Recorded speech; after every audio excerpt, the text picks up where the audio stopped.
Hello, and welcome to Passport on a Plate.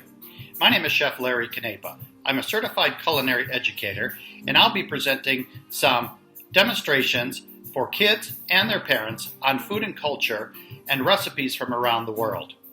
Cooking together can be a delicious learning experience for children and their parents. Kids can explore new foods, learn about nutrition, and develop math and reading skills as they measure and read directions. Most of the country is in some form of in-home shelter at the moment.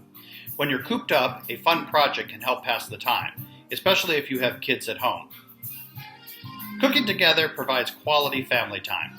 Cooking time is bonding time for parent and child.